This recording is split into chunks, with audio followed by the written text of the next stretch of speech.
It's really great that you could join us today. And what I thought we could do is, if you're happy to, is if you could perhaps in a moment just set us up with some opening remarks, then we can open it up for questions. I've got some. I've got a couple that have been shared with me. But if people do have questions, if they could use the hand up function, I can call on them, or if you want to put it in the chat, we can do it there. Or I will come to Jonathan as well, because he is one of the people who's asked specifically. And I know also, Dido, from the conversations I've had, how everybody who you're going to be talking to now sort of recognises the importance of test and trace, and are really supportive of the work that's being done. And I know that there's probably lots of questions and concerns that they might have, and you've probably heard many of them before from all sorts of different angles. So I'm just going to hand straight over to you and leave you to it. And you're amongst friends here, so however you'd like to handle. Brilliant, thank you, Helen. And I just had a quick scroll down the list of people logged in, and it's lovely to see some old and dear friends, even in strange circumstances. So I know I am with friends. I was out in Leicester yesterday, as I'm sure you can imagine, walking the streets in Leicester, and it was nice being a retailer again, actually, and came back with lots of photos of our walk-in testing sites and feedback that I needed better point of sale, and I felt I was back being a retail marketing director again. Would it be helpful if I maybe just set a bit of context of what we're trying to build in NHS Test and Trace, and I'll waffle along for 10 minutes, and then really happy to take questions in the detail or more broadly. So if you look at the ways that you can control the spread of an infectious disease, sort of testing and tracing is a well-worn and much used public health intervention that is used all around the world for a wide variety of different infectious diseases. But what we're trying to do now is industrialize it at scale because of the scale of the COVID epidemic. The sort of purpose of the service that my team and I are building, and it is a new citizen service really we're building, is to break the chain of infection of COVID-19. So you break the chain of infection by finding anybody who has the disease or might be recently infected and about to become infectious, and give them the support they need and isolate them. You break the chain of infection by stamping out clusters of infection when they emerge.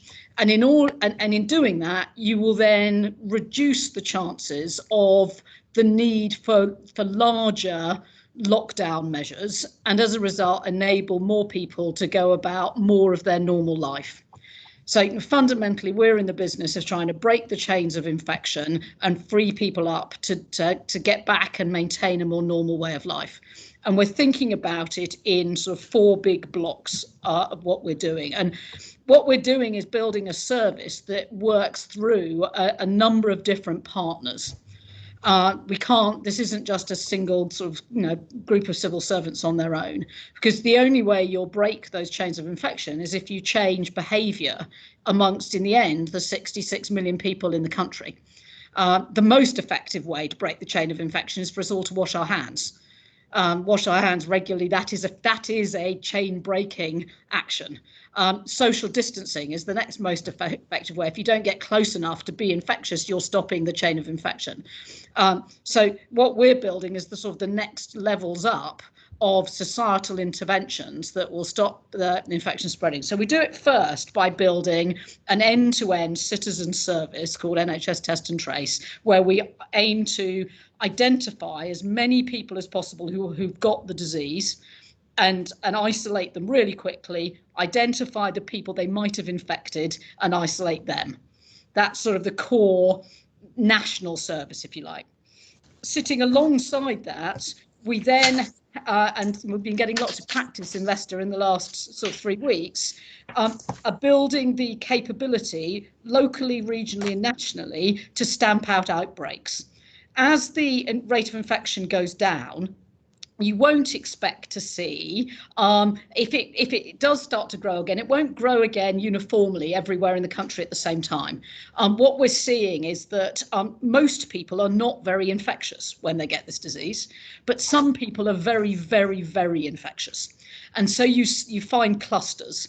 And if you can find the cluster before it becomes a community-wide outbreak, you can stamp it out really quickly. And the goal is to have the minimum amount of impact, economic and social, to break that chain of infection when you see a cluster. So if you can do that by isolating a household, that's the smallest impact. If you can do it by having to close a hospital to new admissions for 10 days, but not have to do anything in the broader town where they sit, that's what happened in Weston-super-Mare 6 weeks ago.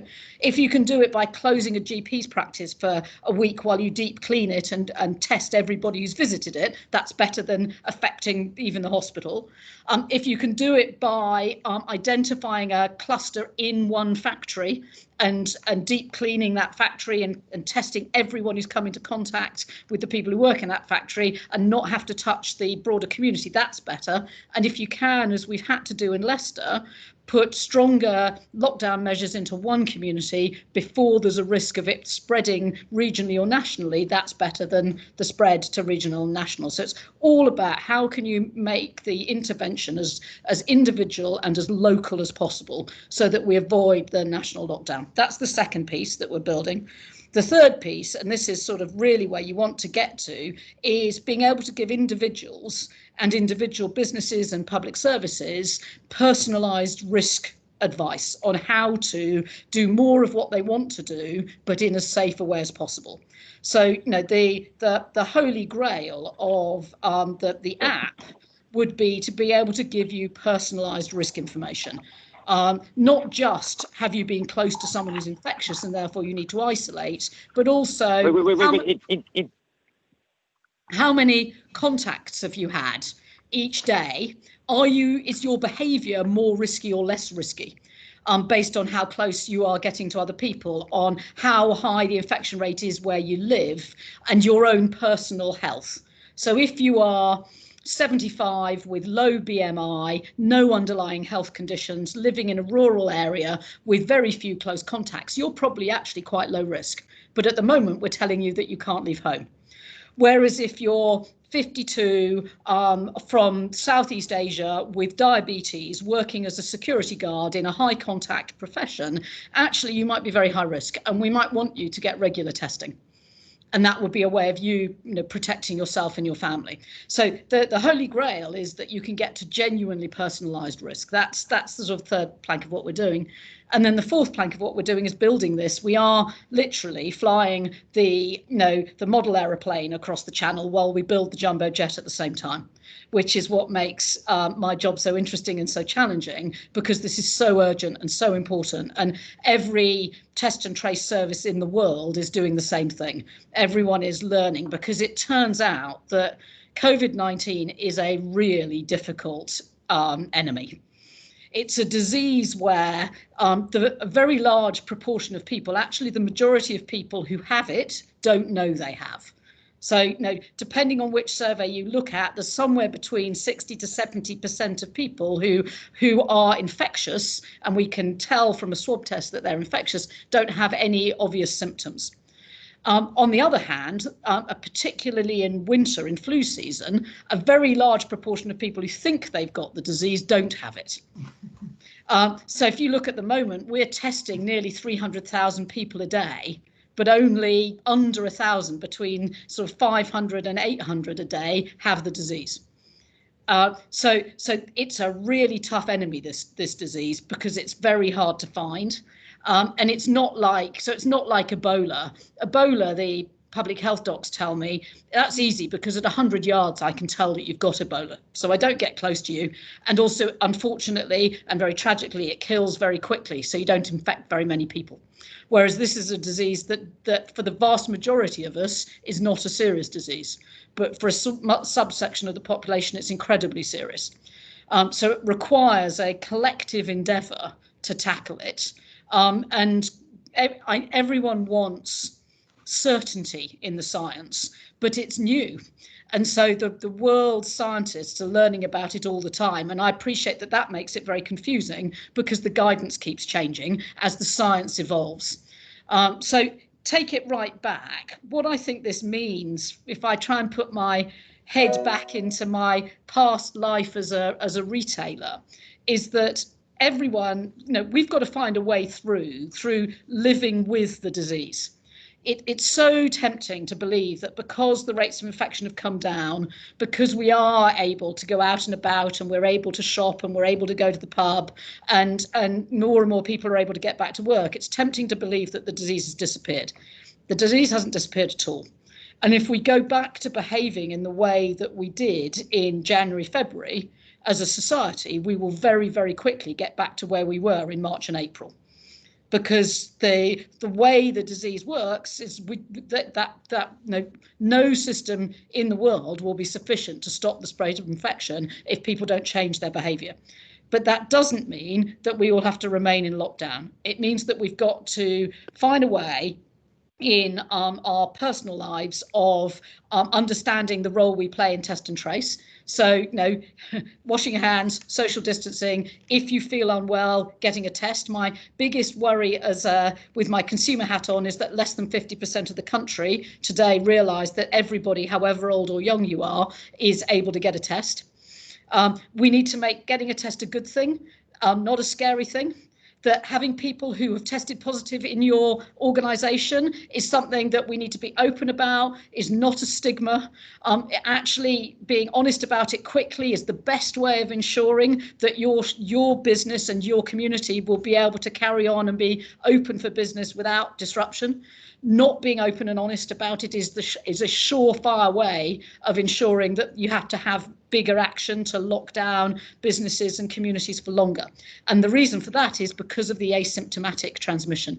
The easiest way to find people who've got the disease and are infectious but don't show it is to test people who've been in close contact with people who have got it. So as soon as we've got it, that's why when someone tests positive, we want to be able to contact anybody who's been close to them really quickly so that we can isolate them and stop them infecting anybody else. So one of the big asks I would have of everyone in this call, with your fabulous consumer knowledge and insight, is to help us shift that dialogue and give us advice on what we need to do to make that easier for you as well. Because we need both individuals and organisations to embrace this effort, because that's the way that more business will remain open, more consumers will be out on the streets because they're not isolating, and we reduce the risk as we go towards winter of having to reimpose lockdown because the virus is spreading again.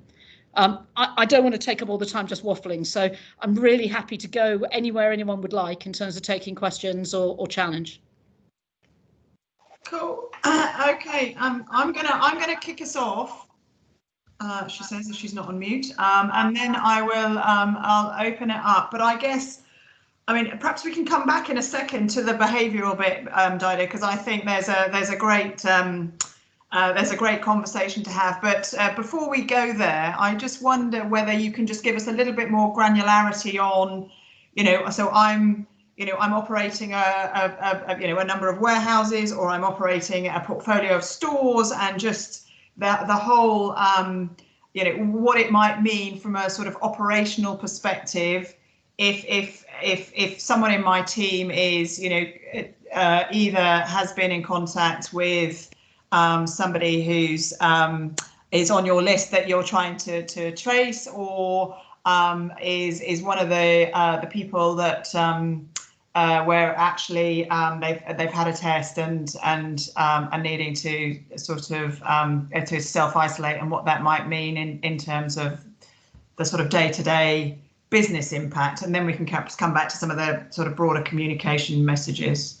Of course. Would it help if I sort of walked you through the process? If that's not teaching Granny to suck eggs. It would actually, because quite a lot of the questions I've got are around, you know, the sort of the script that's used and the way that they go through deciding as to whether or not someone does or doesn't need to self-isolate. So they're quite granular in terms of that process. So let's walk through the process. So you wake up in the morning and you've got a temperature. And you haven't got any other symptoms, you've got a temperature. And what we would want you to do as a member of staff in any organisation and member of the public is go online to nhs.uk/coronavirus and book yourself a test. Don't need to book it online. You could just Google to see where the nearest testing centre is and just rock up for that test. And call in and say you're not coming to work because you've got a temperature. You might have a continuous cough. You've been coughing all night, or you might have suddenly lost your sense of taste and smell. Those are the three main symptoms. And we'd want you to immediately go and get a test. You would probably at the moment go to one of our regional testing sites if you have a car. And you'd be able to drive to a regional testing site that day, or you might go to a mobile testing centre. There are a number of them, several hundred now across the country, or you might increasingly be able to go into one of our walk-in centres. I'm very keen that we build more of those, particularly obviously for people living in dense urban environments. Or if you are a long way from any of those, you might order a test online, but that's the slowest route. Because obviously it's got to be sent to you through Amazon, who have been working with us on that.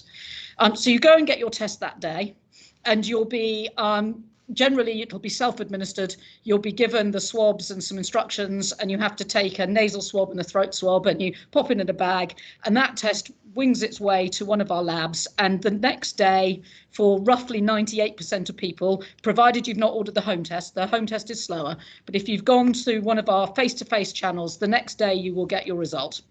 And if your result is positive, you will immediately be entered into our contact tracing system, our national contact tracing system. And when you get the result, you will be asked to log on to our contact tracing system. If you don't respond to that email asking you to log on and start entering the details of who you've been close to, you will be called. And we call and email 10 times during the next 24-hour period to try and contact those people who have tested positive. And we do that for all channels of anyone, whether you've been tested in the NHS or tested in one of our non-NHS sites, whether it's been face-to-face or the home testing. As soon as we've got the result, we spend 24, 36 hours trying to contact you. About 75% of people who've tested positive respond during that period, and we're working really hard to improve that response rate, because obviously the more people we can get through into the funnel, the better. Let's say that you don't respond to the email, but instead you're called. You'll be called by someone who's clinically trained. So our contact tracers who speak to the people who've tested positive are all NHS clinicians working virtually, working off a series of scripts, but they're all clinically trained, and their job is to firstly to make sure you're okay. Because for a lot of people, they're scared. They're scared about what that means for their family or who they might have infected. They're feeling scared for themselves. They're not feeling very well. So that's important that human contact is with a clinician, and the clinician will then talk you through, and they're trained in techniques to help you remember what you've done. And they will walk you initially at the moment, they will walk you backwards to the 48 hours before you had any symptoms, because you will have been infectious for 48 hours before the point at which you had symptoms. And they will use various different techniques to trigger memories for you, and what did you do, and who were you close to. And they will be trying to establish who you have been within 2 meters of for more than 15 minutes. Now, if you are working in retail and you have been serving behind a till, behind a Perspex screen, that doesn't count. If you are working in a clinical setting and you are wearing PPE, that doesn't count. But just wearing a face mask while working on the sales floor does count. If you've been within 2 meters of someone for 15 minutes or within less than a meter for someone for really any amount of time at all. And the contact tracers will ask you about that. You will then give them the details, if you have them, of those individuals or locations. So if you were sitting close to someone in the pub on Saturday, and there was someone who shouldn't have been, because the pub should have been operating sort of safer working practices and keeping the tables separate. It should only be your family. But if there was a table that you were close to for more than 15 minutes, the contact tracer would take those details so that they could then call the pub and get the phone number of the lead member of that party. Those details will then be passed depending on what those individuals do, either to our call centre agents who contact those contacts, or to our local public health teams who are experts in dealing in more complex settings. So let's say that you work in B&Q, but your husband or your children are clinicians and work in social care or in hospital, or they're teachers. Those household members who will have been in close contact with you will be immediately escalated to our expert public health teams who advise in more complex settings. If, on the other hand, your family all work in retailing as well, they will just be contacted and asked to self-isolate for 14 days. And our call centre agents will contact you, and you'll receive an email message if we've got your email details. And what we're discovering at the moment is that roughly 80% of the contacts we're given, we're able to reach within 24 hours. And those conversations tend to be very positive ones, where people say, thank you for letting me know. And at that point, all say they intend to self-isolate. We know from our research that then the 14 days where those contacts need to self-isolate is quite a long time. And that after about 7 to 10 days, people get really quite antsy, either financially, they're finding it hard to make ends meet, or emotionally. They just want to go out and have a walk, or they have personal caring responsibilities. So it's not easy at all. What we are learning is that the support the local community and the local authority give those individuals during that isolation is really important. And there's no doubt that the support that employers give those individuals as well is also very important. And I know it's hugely tempting to want to have all those people back early, but the way that you will ensure you don't have an outbreak in your store is by making sure that your staff self-isolate for that 14-day period if they need to. And the more that we are all following the safer working practices, the fewer contacts people who do test positive will have. And the faster we break these chains of transmission, the less likely it is that you have an outbreak. We define an outbreak. An outbreak is very small. An outbreak is 2 people who've both tested positive, where the source of the infection at least looks to be the environment that they're working in or living in. So there's an outbreak in a care home if you have patients or residents, and care workers, so 2 of them in a care home who both test positive within a 48-hour period who've been in close proximity. Likewise, we would count it as an outbreak in a shop if you had 2 cases. That doesn't mean that you close the shop at all. It just means that it registers on, it's important that the public health systems are very sensitive. So you want to always register that there might be a cluster forming. And I see, and this will be so familiar to all of you, it really is like running a distributed retail organisation. I see the daily reports of the number of outbreaks by location and by workplace, where we're continually looking for trends and looking for things where we can't explain why it's happened, and therefore why we might need to go. And the first thing you'd want to do is more communication and engagement, so you get more hand washing, more social distancing in that environment. The second thing you want to do is more testing. So if we have an outbreak in a health and social care setting, so 2 people test positive on 1 ward, immediately we want to test everybody in that ward and anyone who's been near that ward for the last 2 weeks. If you get an outbreak in a manufacturing plant, again, first thing to do is to do more testing of everybody who worked on the same shift as those people who've tested positive, even if they haven't got any symptoms, because that will quickly establish whether the outbreak source is in the workplace or whether it's somewhere else. And it's all about how we quickly identify what's the vector of transmission, and we try and break that chain really quickly. I'm sorry, Helen, I've gone on for a long while. I'm sort of looking at a few nodding heads and thinking I've not bored you totally, but is that helpful? That is very helpful. I'm going to ask Jonathan to come in, and then I might ask Ben in a minute if he's happy to. But Jonathan, if you wanted to go first, and see if we've got some more questions, because what you're saying there is really making me think about whether or not there is a sort of, I don't know, 10 key messages that everybody should have for their teams, and maybe we could do some work and perhaps working with your team on what those might look like, and because if we could get some consistency across all the employers that are sitting here, and then that then will feed into their families as well. So anyway, let's come back to that. I've got some. Sorry. I'd absolutely love to do that. That would be amazing if we could do that together. But I've now the questions are coming, so we'll start with Jonathan. I'll come to Ben, and then I'll come to Joe and Peter after that. But Jonathan, why don't you kick us off?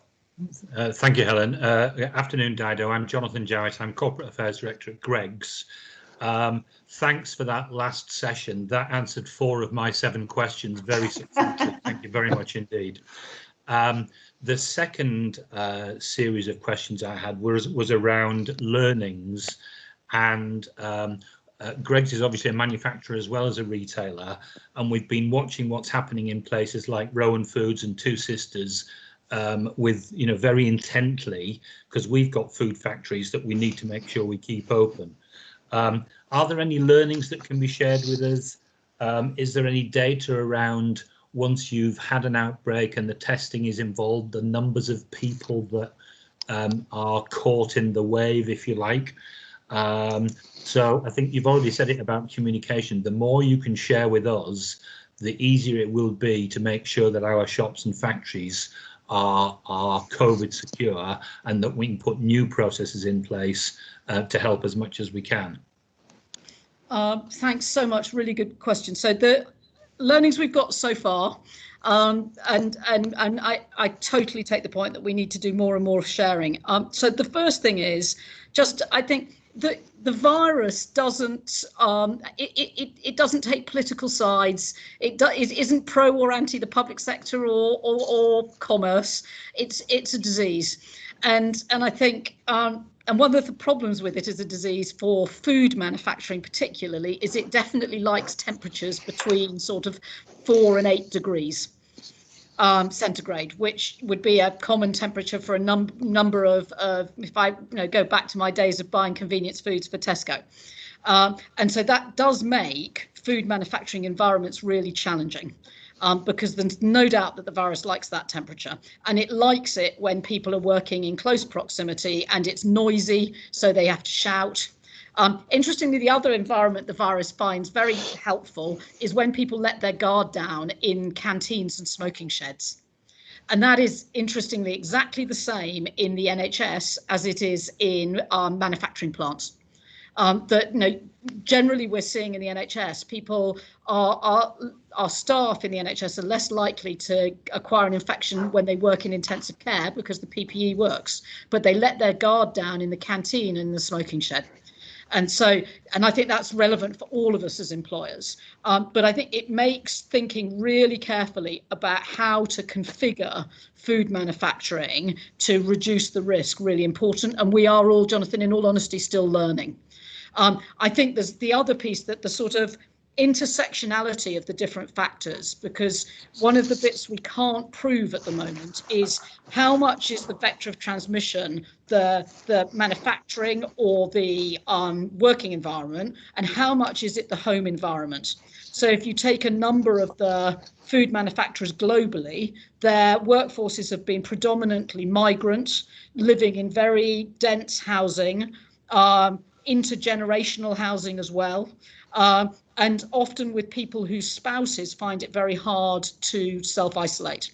So we've had a number of examples where individuals have been refusing to be tested, not because they don't want to get tested themselves, but because they're terrified that their spouse or a broader family will be forced to self-isolate and they're not eligible for statutory sick pay.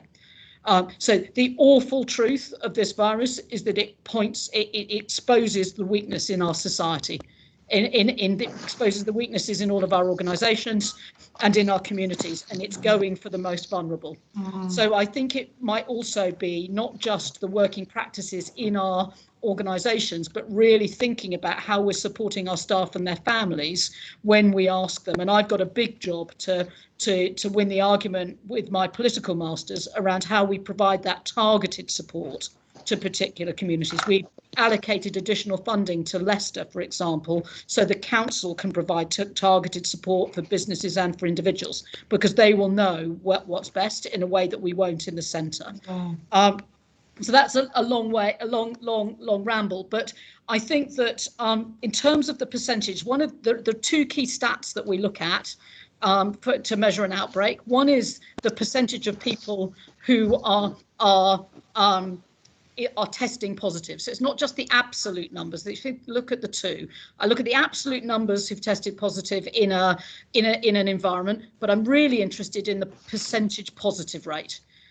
Because I can find people by putting more and more testing in, and the number of absolute positive tests will go up. But if the percentage starts to go down of the people who test positive, you know that you're reaching the edges of the outbreak. The thing that really worried us about Leicester 2 weeks ago was that we were putting more and more testing into Leicester, and the percentage of people testing positive wasn't going down and was roughly 5 times greater than the national average.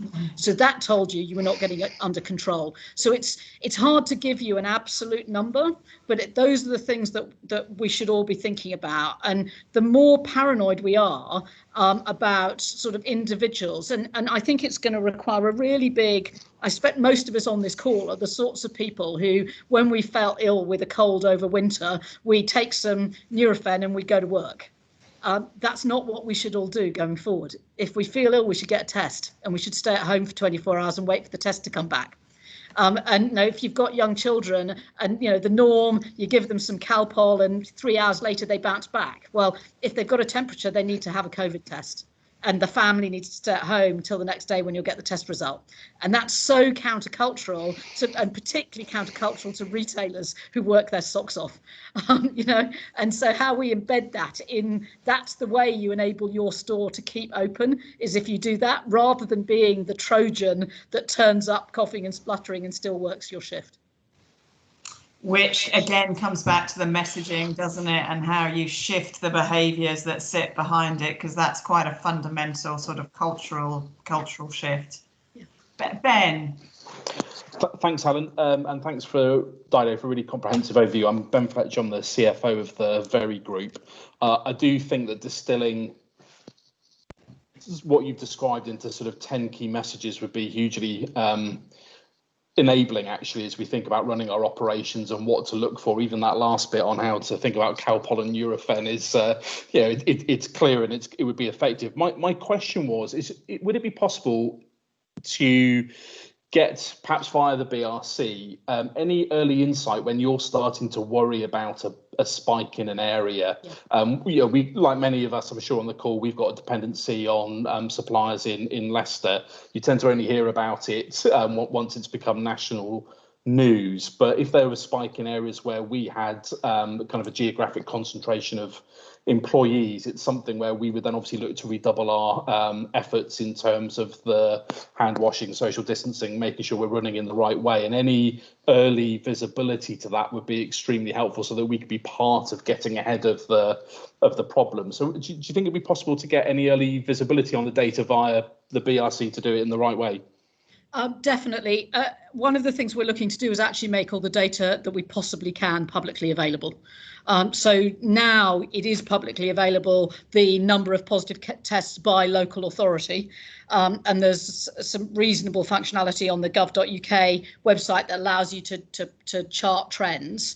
We want to get to the point where we are able to publish, probably won't be the full postcode level data, but as close to full as we can get without displaying individual personal data, so that everybody individual citizens can monitor for themselves what the outbreaks are looking like, because I think the most powerful will be self-management and that access to that data. And then I have thought the BRC being able to then do some analysis on it and highlight issues to you should be eminently achievable. The thing to bear in mind is that what we've built, the testing infrastructure we've built in the last 4 months is larger than M&S's online delivery business, and it didn't exist 4 months ago. Literally didn't exist, and therefore there's to say that there's some sellotape and string holding it all together is any of us who've tried to build scale operations, so what we're working at breakneck speed to do is to be able to give verified quality data out to the public domain as fast as we possibly can, and it's in the days and weeks away, not in the months, that will all be available for you. Okay, great. Thank you. I'm sure there's probably more that we can do with the data that's already available. So I'm noting that down as well. Jo, I think you were next, and then I'll come to Peter afterwards. Thanks, Helen. Hi, Dido. I'm Jo Whitfield. I'm the CEO of the food part of the Co-op group. It's a build on Ben's question, actually. So for us in particular, being in food retail, having some early warning around regional lockdowns that are about to kick in would be hugely beneficial. So I take your point around us being able to monitor data, but actually knowing in advance from the right sources in government that you're about to enact a lockdown would really help us for 2 reasons. One, in the most recent one in Leicester, it was really unclear to us where the boundaries were. And obviously, being a community retailer, we have stores which can be one side of the street to another side of the street as to whether they should be, implementing the controls around lockdown. But also, it just helps us from a consumer pattern change perspective as well, because what we do notice, and we did see it again in Leicester, is there is a spike as people do a greater stock up because they do expect to be indoors more, and it just helps us manage any potential supply chain interruptions. So we'll monitor the data, and with Helen's help we'll kind of be observing, but we would really value the official channel to give us 5 to 6 days notice that there's going to be some kind of lockdown coming into force, so we can plan and get ready. Jo, very fair challenge, and I'm just noting down as we build our sort of industrialized model for managing these sorts of situations, not just food retailing, but what the other essential services are, that we should have a bit more of an early warning system. Just to manage people's expectations, though, the thing, people describe this as the game of whack-a-mole. Thing to remember about whack-a-mole is you have to whack the mole as soon as it raises its head, and often you don't know it's just about to. So I would love to say that we would have 5 to 6 days warning that it's definitely about to happen. It's unlikely that it's that sort of timeline. What you can see 5 to 6 days ahead is whether or not we're worrying about a place and whether the curve is starting to go in the right direction or whether it's not. And then it's a judgment call. And rather like managing retail stores, it's a judgment call about the data, and it's also a judgment call about the softer factors of whether the community behaviour is moving in the way that you want it to or not. And so I'm just to manage that. I very much doubt that any of us would ever get 5 or 6 days warning, but I appreciate that you had the opposite of warning, and therefore that it could be better than it was. Yeah, I think if it could go from red to a flashing red, Dido, that would be helpful. Yeah, no, I get it totally. Thank you. And sorry, maybe one other comment just on the boundaries. The boundaries is one of the hardest things to manage if you have to get to the point of doing a local lockdown. And as I say, actually 90% of most of the work that we're doing on this doesn't get that far. So if you look at the outbreak in Kirklees, in Weston-super-Mare, in a number of other places where we've had outbreaks in primary care, a couple of pubs this morning, none of those have involved drawing a boundary to impose stronger, they're called NPIs, non-pharmaceutical interventions, on a whole population. So this should be the exception, not the rule. One of the reasons it should be the exception, not the rule, is drawing the boundary is impossibly hard. It will always be the case that there is a boundary and people on one side of it think that it's unfair than the other. And actually you probably can't draw the boundary in advance you've got to understand the specifics of the situation. And that's incredibly difficult for the elected politicians to manage, which is why in this case it absolutely was and I think always will be, a local elected politician decision. The two local council leaders decided where the best way to draw the boundary was in, and you'll notice they didn't draw it just in Leicester City, precisely because the infection rate would suggest, and the way that the city boundary works in Leicester is not the way the conurbation of Leicester has grown. Mm-hmm. And as we as retailers know, that you've got to actually go where people move and behave, rather than where our political masters have drawn an election boundary. That's really interesting to hear, because I think the sort of the presupposition was that there's lines and you just lock down area A versus area B, and what you're saying is area, there isn't an area, there is there's lots of different spaces, and they might be hyper local or they might be bigger, and it's a sort of case by case. Yes. Whenever the whack-on appears, how big it is and what shape it is and whatever. If I give you a different example, so Kirklees was a very defined outbreak in one factory. So locking down a particular geography wouldn't have made any difference, because the people working in it lived quite disparately, and it was all about tracing those individuals and their household contacts. If you look at Bradford, which is the second highest rate of infection after Leicester at the moment, and the Bradford issues look to be much more about individual household transmission rather than general community transmission. So again, a local lockdown looks unlikely to be the right answer there. What's made Leicester really challenging for everyone, most importantly for people living in Leicester, is that it's broad community transmission, and there are particularly hot areas in the city, and the only way to contain that is to draw quite a large boundary, which is where the local leadership got to, and why we've drawn it the way we have. Okay, lovely, thank you. Right, I can see two more hands up, or I could see two. One, Peter first, and then Manju, I'm going to come to you afterwards. Peter. Dido, thanks very much. Peter from Pets at Home. Something you said earlier, which is really important, which is around when people feel or demonstrate some form of symptoms, the importance of self-isolating before they get a test. Many of us in the early days just allowed colleagues to self-isolate, and we immediately put them on full sick pay whilst we worked our way through. But there is a potential moving forward that people could self-isolate, return, self-isolate, return. In the case where they're contacted by a contact tracer, do you provide any information or any documentation for them to be able to show their employers to demonstrate they've been told to self-isolate? Yes, we do.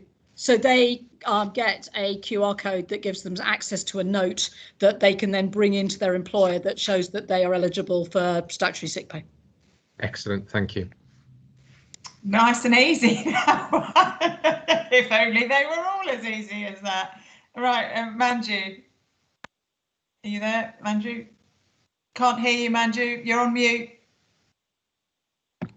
Oh. Hi, Dido. Thank you for your insight. Really interesting. You mentioned that in Leicester, when you did the testing, it was 5 times above the national average. So going forward, are you going to bring down, the threshold so it doesn't necessarily get that high in a particular region to try and, I guess, tackle it at an earlier stage? So could we expect to see regions going into lockdown potentially earlier so that you don't, so you minimise the effects? It's a really good question, and something that the scientists are constantly reviewing. But Germany has set a fixed level, which is at 50 positive tests per 100,000 of the population over a rolling 7-day average. Germany then imposes a lockdown. And to give you an order of magnitude, Leicester was at 130 and Bradford was at 45 and heading down. So for England, Leicester would have been the only, if we'd followed the German rule. Our view at the moment is, rather than taking one number, that you need to look at a basket of different measures. So you need to look at the number of positive cases per 100,000 population. You need to look at the percentage of positive tests versus total tests being conducted. You need to understand what the route of the transmission is, because there's no point reducing people's freedoms unless you really think it's going to break the chains of infection. So at the moment, our thinking is to create a basket that then would trigger deep investigation from public health experts at a national level as well as local. And I think, success is that we're doing fewer of these, not more of these, because we're containing everything at the lowest and smallest intervention as possible. So I wouldn't want you to take away from this call that there'll be lots more local lockdowns like Leicester. The goal ought to be that there is the smallest and most local action possible. But as I said, the virus doesn't take my instructions, much as I would like it to. And so in a sense, we're all in this as to how successful we are in hand hygiene and social distancing. And the bit I worry more about is the slowly boiling frog problem. That actually I think we'll spot the parts of the country, the sort of local authority level, where you see an infection rising at a community level. That's not so hard to see. It's where you've got very small pockets, maybe a number of very small pockets of high rates of infection in a particular community that doesn't show up on the data until it's got a huge head of steam. Mm-hmm. And that's the sort of slowly boiling frog. It just creeps up on you. Mm-hmm. That's what the sort of data analytics team that we're building is spending a lot of their time looking for. How do you find those sort of needles in a haystack, if I mix my metaphors, and the early warning triggers mm-hmm. that would lead you to worry that maybe there's a community or a workplace or a series of connected families that are harbouring the disease more than you would want. Thank you. Thanks, Manju. Thanks, Dido. Can I ask, just sort of follow on from that? If anyone else has a question, this is the last call for probably the last question. So I put that out there. My question, Dido, is a more general one, sort of linked to it, which is, we've obviously seen different parts of the economy open up over the course of the last few weeks, with hospitality being the last bit of that over the weekend, and then more in the pipeline, depending on the government decisions. How concerned or not are you about what the consequences of that might be in X weeks' time, in terms of whether your job will suddenly get a whole lot busier, the extent to which that data is really being poured all over before those decisions are being taken, which I suppose is the opposite side of the equation, because I suppose it sort of links into the do we end up with more widespread lockdowns again in the future? I'm just interested in just your personal perspective, perhaps, on how worried or not you are about that. Gosh, this is the multi-million-dollar question, and the biggest challenge of this whole sort of national effort, that the way that we mitigate that risk is by gradually and cautiously sort of releasing the lockdown measures as we've done, and by doing an ever better job at helping people understand what their individual responsibility is. But at the same time, I think that it's really important that we also encourage people to have a life. And we need the economy to reboot too. So it's a real balancing act, and one that you look at every country in the world. We're sort of trying to manage both levers. Are we getting it right? Well, that's the bit that I do spend my time worrying about, looking at those early warning indicators all the time. And what makes this disease so tricky is that you won't really know whether Super Saturday has had a major impact on infection for 2 weeks. Yeah. It feels very like being a non-food buyer or merchandiser, that I have to make my commitments, before anything reaches the shops.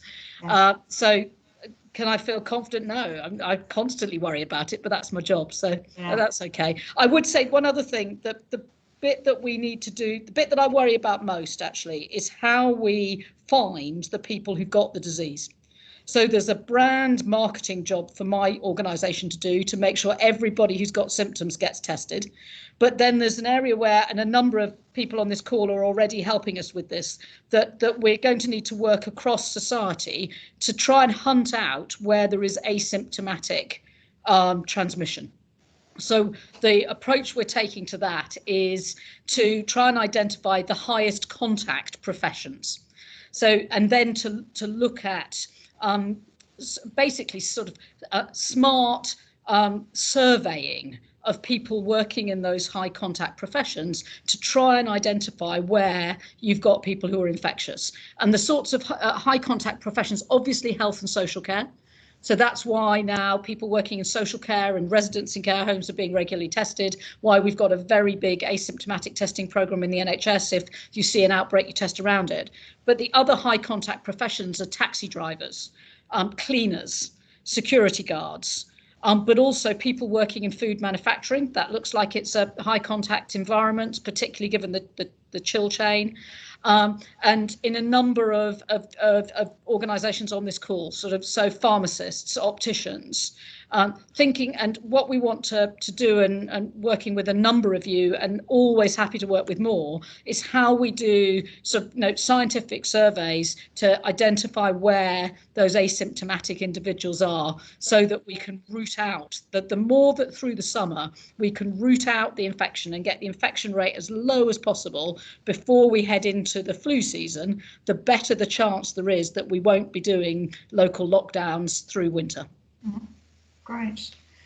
Okay, I've got one final question for you, and then I think we will we'll take away some of the actions I think we've identified during the course of the conversation. But it's more the other way around. We've spoken a lot of the time now talking about the need for individuals to to get in touch if they feel unwell, to request the test, undertake the test, self-isolate in the meantime. What about from a business point of view? So if a retail business has got a concern that they want to escalate into the system and I understand there's some sort of PHE sort of regional office mechanism to be able to do that, but perhaps if you could just chat that through from the business perspective, as opposed to what we're trying to encourage individuals to do.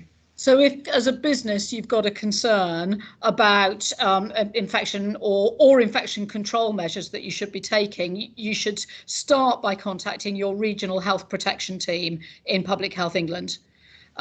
One of the things I'm looking at is whether we create a sort of national hotline for businesses as well, but actually the regional health protection folk are the most expert. That's where our public health doctors are based, and so that's where I would start. If you've got a policy issue or concern, then either escalate them via Helen and the BRC, but also I'm really happy to have the direct incoming feedback to me as well. Okay, lovely. Thank you very much. I'm sure I am speaking on behalf of everybody. Dido, we really appreciate you taking the time. I'm seeing lots of nods for the people that I can see. So I'm glad they've left their cameras on, otherwise we'd be looking at a whole series of circles. So thank you very much for that. Thanks everybody for listening. Dido, what we'll do is we'll pick up with your team after this just about that messaging, because I do think some consistency across the piece from a consumer point of view, and because obviously the reach of the summation of all the businesses on this call will be 1 million employees, but also all of their families and potentially many of their customers as well. So that's a big chunk of the population. So if we can get some momentum behind that, that would be amazing. And I think, like all of this, it's we've got to break it down for the to be able to sort of land some of that. So that's one big takeaway. The other takeaway for me was the point about while we can't give Joe's 5 or 6 day warnings, lovely as it might be, they just giving some heightened visibility over even that regional data and where the sort of red bits of the geography chart actually are, and how we even from what's publicly available, how we can share that, or whether there's anything else that we can do with you. And then so that would be that's what I've got to take away. Thank you very much for the retailers on the call. A couple of other very quick things from me in the final minute. So one is I'm going to break my newly created rule of only doing this call every 2 weeks and do the next one next week. Because one of the other things that we were going to do today was for Kyle, who is our head of insights, was going to share some analysis that he's done on what has happened to sales sort of during and post and in the lead up to lockdown. So for people who would like to understand or hear a little bit more about what the retail sales data is showing in terms of those trends, then that will be the focus of next week's call. So that's point one. I'll drop you all a note to remind you of that. Point two is I normally do a little bit of a roundup on sort of topics of interest. I have my crib sheet of what I might have otherwise covered. There isn't anything too significant in there, but I will drop that in a note after this, which is just a series of bullet points. So if you did want to have a read through that, you can do that as well. And if you've got any questions, do get in touch. And then my third thing is I can see there's a couple of businesses on this call. I made a sort of subtle note last week that I was waiting to hear from a couple of people on membership and just trying to convert you into joining properly, and I can see them and hopefully they know who they are because I'm coming after you. So I'll be following up with you guys over the next couple of weeks, because we've got a couple of businesses that are on trial membership that I'm sure we would all like to convert into membership proper. And with that, at 3 o'clock, unless I can see anything else in the chat, is anyone sort of reminding me of something I should have called? No, I think we are done. Great. Well, thanks again, Dido. Really appreciate it. And thank you, everybody, for joining. That was really, really useful and very interesting as well. Thanks a lot.